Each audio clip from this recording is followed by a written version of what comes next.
Asi ndikati kunyepa uno kuri kunonetsa.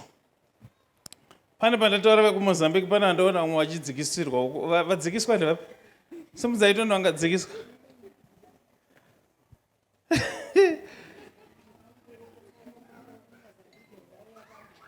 Mira inde tinzwe.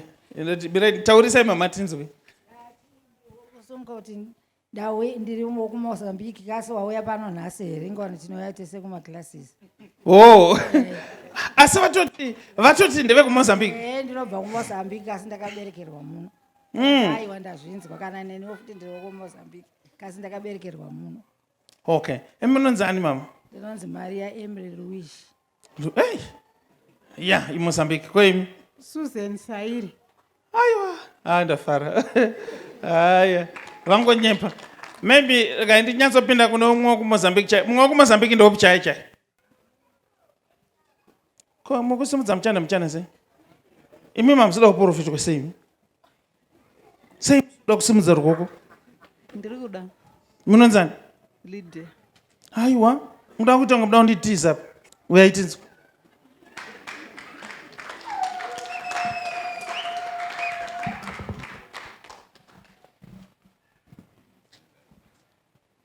Mazvona akakuti unongoda kutoti inini totokusiya. Koita vamwe wada kutotiza totovaprofita izvozvo. Munobva kupi kuMozambique? Kumanika. Manika. So Manika. Okay, zvakanaka. Oh, I see. Don't worry. Atongo kuprofita yamusi kubuda paTV, don't worry. Mazvinzwa? Ndazvinzwa. Aiwa mubude paTV. Chero mukabuda hatikuratidze ifesi yenyu kana. Zvakanaka. Saka masununguka here? Ndasununguka. Varwere maoko vasununguka. Panotyisa kapo. Mune vana vangani? Ndine 2. Mune vana 2. Mukomana nemusikana? Ehe. So muda kunditaura nezvaPROPHET here kana muda kunditaura nezvemukomana? Wese. Regai nditange zvaPROPHET. Ndoda kuti Mwari akuitire zvakanaka nokuti PROPHET uyu pane mweya usingade kuti abate vana. Ichokwadi. Saka iko zvezvaakaroriwa here? Akarorwa. But mbereko nada. Nhamo dzacho dziri kukuwandirai nekuti mukomana uyu mabasa ndo ari kumushusha. Ichokwadi. Akadzidzira chii? Iye zvizvi ari kuita course yeautomechanic. Automechanic. Isu vanhu vedu vekuzvitupa toti chii? Imi munoshanda kupi? Registrar. Ndo vekwedu vekuzvitupa. Now ndanzi ndikusimudzei naJehovha. Mudzokere pano zvenyu zvanaka. Vana vapinde mudzimba nemiwo madoors avhurike.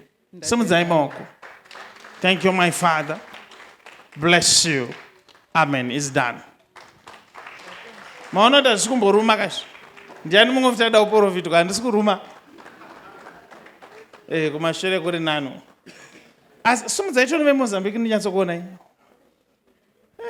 Aroverei maoko vanhu vekuMozambique. Mozambique hapasi pano.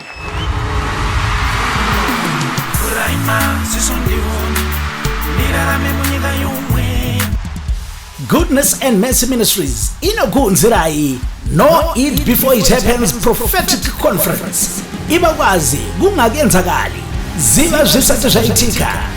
No Eat Before It Happens Prophetic Conference iri kutanga Friday 30 May 2025 kusvika Sunday 1 June 2025 pa Goodness and Mercy Ministries. Wina Prophet T Freddy. I-conference iqala ngoLwesihlanu 30 May iziyaphela ngesonto mhla 1 June 2025 Goodness and Mercy Ministries. Friday 30 May 2025 kubva 6 p.m. kusvika 9 p.m. Saturday 31 May 2025 kubva 6 p.m. kusvika 9 p.m. kuchiti Sunday 1 June 2025 kubva 10:30 makuseni kusvika 3 masikati. Tinenge tiri pa Goodness and Mercy Ministries, corner Highland Road naMushaya Bande Road, Glenora B, Harare.